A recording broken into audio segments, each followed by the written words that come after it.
मनुष्य ना तो हरि का भजन करता है और ना तो उसकी आदत छूटती है। मनुष्य तो एक है परंतु इसमें आदतें अनेक हैं। क्षण क्षण नाराज होने की आदत, बात बात में रूठ जाने की आदत, गुस्सा करने की आदत, अहंकार दिखाने की आदत, क्रोध में रहने की आदत, आलस्य करने की आदत, झूठ बोलने की आदत, ज़्यादा आराम करने की आदत, 12-12 घंटे सोने की आदत, 20-20 घंटे जागने की आदत, छोटी छोटी बात में रोने की आदत, सिसकने की आदत, आलस्य करने की आदत, डरने की आदत, भयभीत रहने की आदत, गंदगी करने की आदत, व्यवस्था बिगाड़ने की आदत, नशा करने की आदत, बीड़ी पीने की आदत, दारू पीने की आदत, अंडा मुर्गा खाने की आदत, चोरी करने की आदत, शादी हो गई फिर भी बेविचारी करने की आदत, फिर भी छिछोरेपन की आदत, दूसरे की औरत को घूर कर देखने की आदत, दूसरे के पति को आंखें गड़ा कर देखने की आदत, अपने पति से मधुर न बोलने की आदत, अपने पति से मुंह फुलाने की आदत, ससुराल में एटम बम फोड़ने की आदत और मायके में भी नरक बनाने की आदत, अपने पति को धमकाने की आदत, ज़्यादा कुछ बोलोगे तो चली जाऊंगी, पत्नी को डराने की आदत कि समझती नहीं कुंभ मेला आने वाला है, बाबा जी बन जाऊंगा, चला जाऊंगा, लौटूंगा नहीं प्रयागराज से, धमकाने का आदत फैशन करने की आदत, बाल इधर उधर कटिंग सेटिंग डेंटिंग पेंटिंग करने की आदत, फिजूल खर्ची की आदत, कर्ज लेकर घी खाने की आदत, बीमारी बढ़ाने की आदत, परहेज न करने की आदत, काम बिगाड़ने की आदत, गाड़ी तेज चलाने की आदत, बार बार एक्सीडेंट करने की आदत, समय बर्बाद करने की आदत, टाइम पास करने की आदत, माता पिता का अपमान करने की आदत, सास ससुर से नाराज रहने की आदत, देवरानी जेठानी में मनमुटाव की आदत,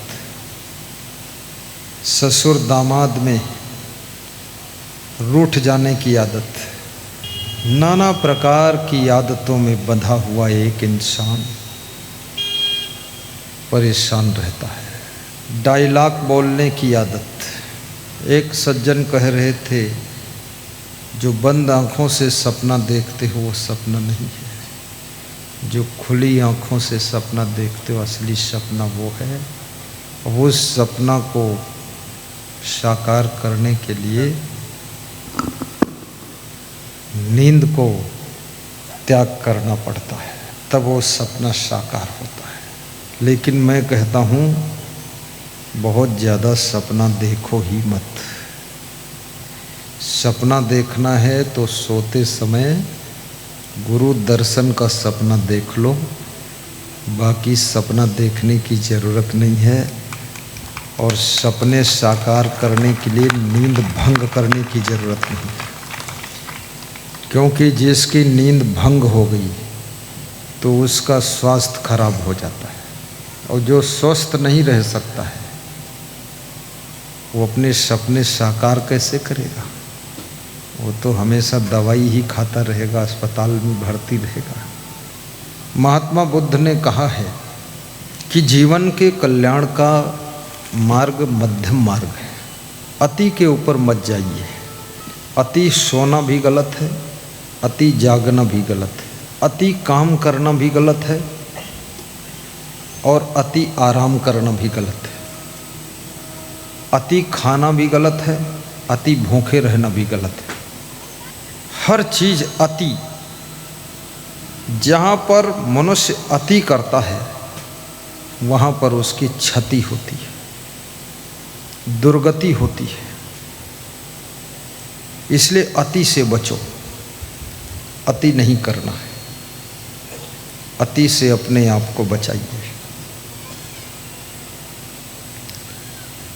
कुछ चीज़ें ऐसी हैं जिनका पूर्ण त्याग कीजिए। नशा मत करिए।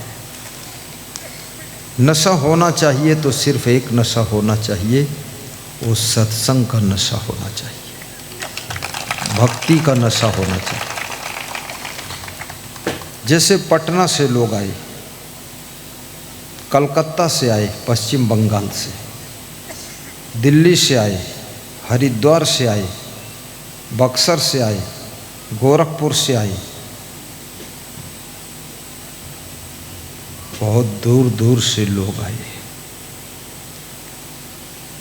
ये नशा है भक्ति का नशा। जैसे आपने बुलाया, गुरु जी को सत्संग कराया, एक प्रकार का ये नशा चढ़ गया आपको कि बुलाना ही है, कुछ भी हो जाए। और एक को नहीं चढ़ा, इसमें बहुत लोगों को चढ़ा है। अब वो नशा चढ़ा था, बुलाऊंगा, बुला लिया, शोभा यात्रा निकालूंगा, निकाल दिया। उन्होंने सोचा भी नहीं था शोभा यात्रा में गुरुजी पैदल चलेंगे। मेरे से कहा भी नहीं राजेंद्र जी ने, कोई नहीं बोला। मैं अपने आप निकला, बिल्कुल जैसे एक्सप्रेस ट्रेन निकलती है। 2-3 किलोमीटर तक भागता हुआ पैदल चला गया। जो लेडीजें थी वापस लौट गई। वो समझ गई इनके साथ चलना बहुत कठिन है। और जो जेंट थे वो सब घसीट गए। और जो बार बार मुड़ करके कुछ साधु गाड़ी देखते थे, गाड़ी आ गई कि नहीं, क्योंकि मेरी इच्छा थी आपके साथ पैदल चलने की। इसलिए इच्छा थी क्योंकि मैं बिहार की धरती पर चरण रखना चाहता था, पैदल चल दूं। और मैं भी आपके साथ साथ चलकर ये एहसास किया कि पैदल चलने से क्या लाभ है, क्या हानि है। पैदल चलने से एक बहुत बड़ा लाभ हुआ। क्या हुआ? हड्डी मजबूत हो गई। तो क्या एक ही घंटे मजबूत हो गई? धूप लगने से हड्डी मजबूत होती है। इसलिए शरीर में कभी कभी तेज धूप भी लगना चाहिए। आपका शरीर 4 चीजों से चार्जिंग होता है। धूप, धूल, जल और हवा। इसलिए आपके शरीर में कभी कभी हवा भी लगनी चाहिए। ये जो बाहर की हवा चल रही ना, ये लगना चाहिए। और कभी कभी थोड़ा धूल भी छू जाना चाहिए। कभी कभी धूप भी खूब लग जाना चाहिए। और कभी कभी नहीं, रोज इस शरीर में पानी भी स्पर्श करना चाहिए। पेड़ कितना ही सूख रहा हो, मुरझा रहा हो, आप जल छिड़क दीजिए, तुरंत उसकी पत्तियां चंगी हो जाती। आपके अंदर सुस्ती है, उदासी है, मुंह धो लीजिए, हाथ पांव धो लीजिए, आपके अंदर उदासी सुस्ती खत्म हो जाती है और चेहरे पर ताजगी आ जाती है।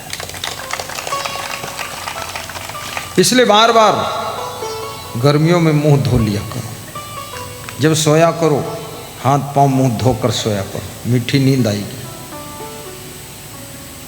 और पानी भी प्यास लगने पर पी लिया करो। कभी कभी दूध भी पी लिया करो। और दारू कभी मत पिया करो।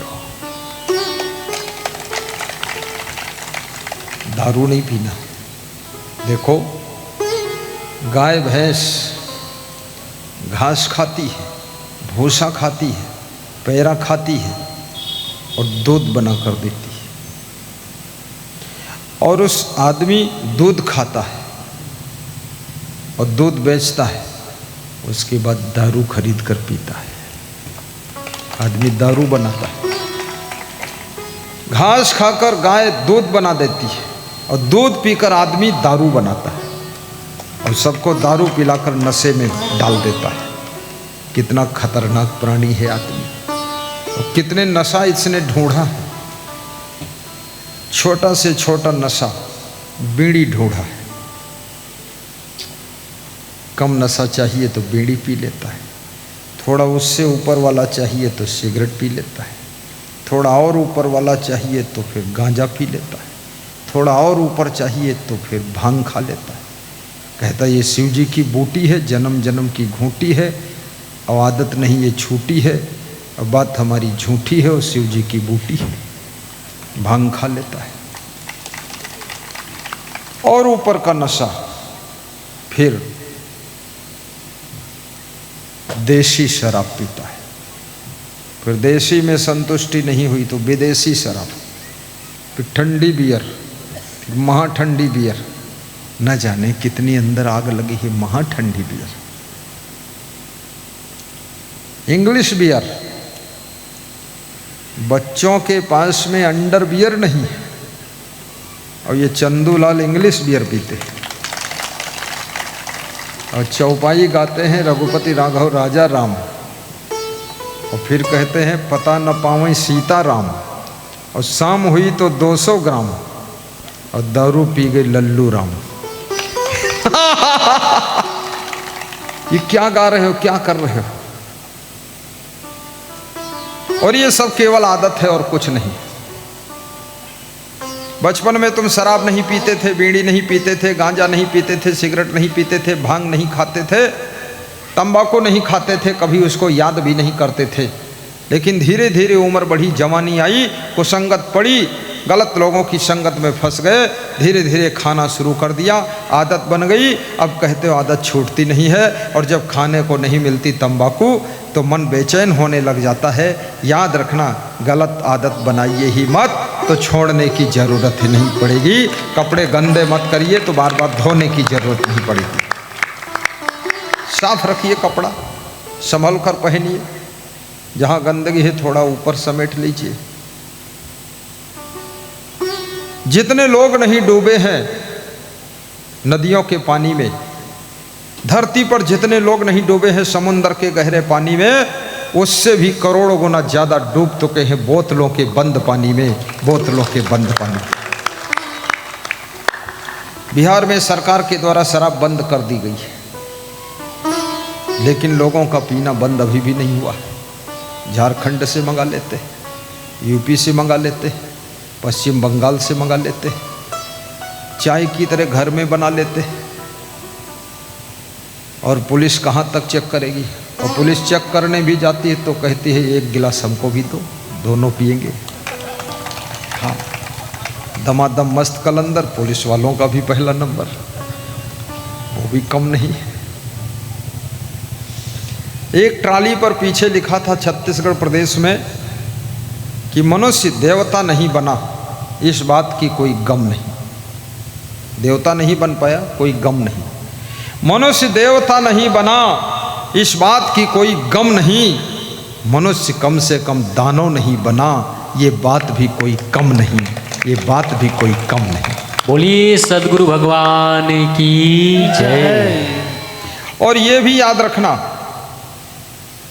मनुष्य जीवन में देवता तो देवता, भगवान बनने की भी व्यवस्था है। यहाँ पर महान बनने की व्यवस्था है, गुणवान बनने की व्यवस्था है, चरित्रवान बनने की व्यवस्था है।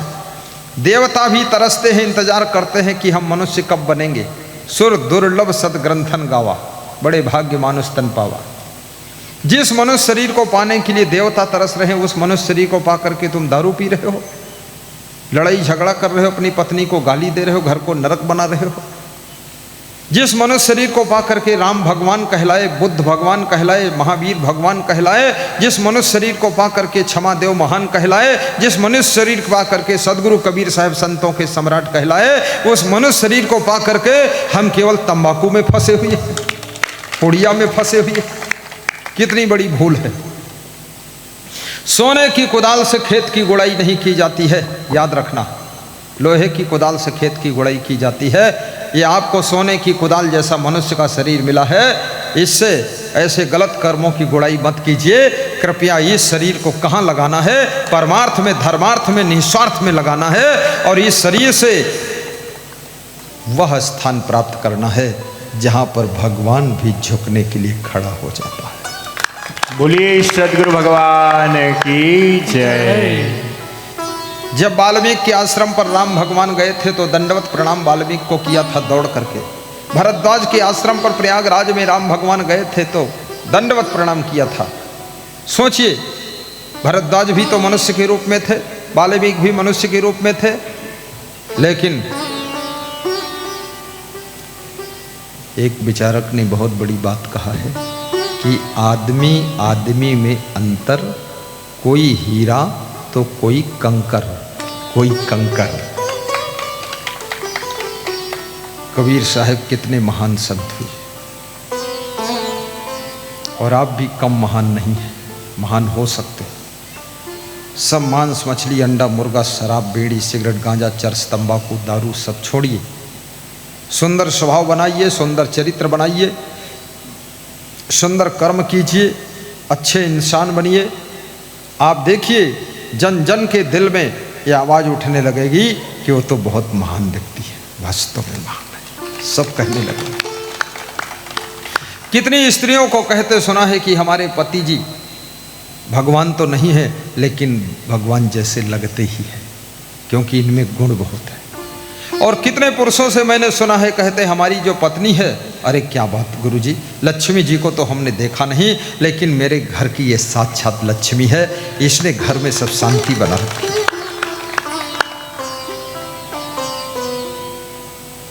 और कितने माता पिता को कहते सुना हो कि मेरी बेटी ऐसी बेटी है, भगवान सबको ऐसी बेटी दे। मेरे को उस दिन की याद आती तो दुख होता है जब ये विदा होकर ससुराल चली जाएगी तो मेरा घर सूना हो जाएगा।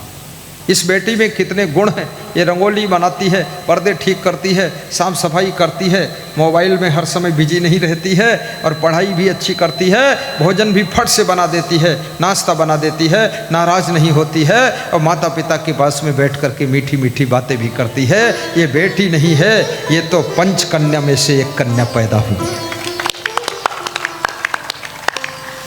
कितने गुरु लोगों को मैंने देखा, उनको ऐसे शिष्य मिले हैं, महान शिष्य, और उन शिष्यों के साथ में गुरु भी मंद मंद मुस्कराता रहता है। और कितने गुरुओं को तो ऐसे शिष्य मिले हैं, शिष्य के नाम पर शत्रु मिले, गुरु का ही कमंडल चुराते रहते और मन में सोचते रहते ये गुरु कब मरेगा, इतना बुढ़ा हो गया, अभी हट्टा कट्टा बैठा है, इसकी मृत्यु कब होगी, सीट खाली करे तो मैं गद्दी पर बैठूं। और किसी की गद्दी पर बैठने की इच्छा रखने वाले लोग स्वयं बहुत रद्दी होते हैं, स्वयं बहुत रद्दी होते हैं। किसी की गद्दी की जरूरत ही नहीं है, सोने चलिए तो गद्दा की जरूरत है, किसी की गद्दी की आवश्यकता नहीं है। सबसे बड़ी गद्दी है मानवता की गद्दी, सबसे बड़ी गद्दी है सेवा की गद्दी, सबसे बड़ी गद्दी है परमार्थ की गद्दी, धर्मार्थ की गद्दी, भक्ति की गद्दी, और सबसे बड़ी गद्दी है, याद रखना, वैराग्य की गद्दी साधु के लिए सबसे बड़ी गद्दी है। किसी की गद्दी लेने की जरूरत ही नहीं है। मैं एक बार जामनगर गया था गुजरात में, वहाँ के महंत ने कहा मेरी गद्दी ले लो, 200 एकड़ ज़मीन है, 200-400 गायें हैं, हॉस्पिटल है, ये है वो है। तो मैंने सिर खुजलाया, हमने कहा गद्दी, हम तो गद्दी लेंगे नहीं। बोले तुम्हारे गुरु के पास क्या? हमारे गुरु के पास गुरु है और क्या है, गुरु के पास और क्या लेना। गुरु का धन दौलत देख करके जो उसको गुरु बनाता है वो गुरु बनाने नहीं गया है, वो कुछ दूसरे जुगाड़ से गया। याद रखना, अपने नियम संयम की गद्दी पर विराजमान हो जाइए। आपकी प्रतिभा, आपकी आभा, आपका औरा और आपकी गुणवत्ता और आपका रहन सहन, तुम जिधर जाओगे उधर ही गद्दी बनाता चला जाएगा, सब गद्दी ही गद्दी हो जाएगी। इसलिए कभी गद्दी का लालच शिष्य को नहीं करना चाहिए। और ये भी याद रखना, वह शिष्य महान हैं जिनको अपने गुरु से बहुत प्रेम होता है। वह स्त्रियां पूजनीय हैं जो अपने पति का ध्यान रखती हैं और पति की आयु बढ़े इसलिए पति को चिंता नहीं देती हैं, बल्कि पति को खुश करने के लिए हर कार्य करती हैं। वह स्त्रियां केवल नारियां नहीं हैं, वो नारी नहीं, वो नारायणी रूप है। और ऐसी नारी जिस घर में रहती है वो घर देखने में तो घर लगता है, परंतु सच में वो घर मंदिर होता है, वो घर मंदिर होता है। तालियां जोर से बजाइए, ये महादेव का स्थान है। महादेव कोई मामूली नहीं थे, महादेव नृत्य भी करते थे, डमरू भी बजाते थे, और महादेव त्रिशूल रखते थे। महादेव बड़े मस्त मौला थे। और महादेव का नृत्य आपने देखा? कभी नहीं देखा, देखना भी मत, तुम्हारे लिए नाचते भी नहीं, वो तो अपनी धर्म पत्नी को खुश करने के लिए नाचते थे। और महादेव सीखना है तो आप भी अपनी धर्म पत्नी को खुश करने के लिए थोड़ा कमर उमर हिला दिया करो, नाच दिया करो।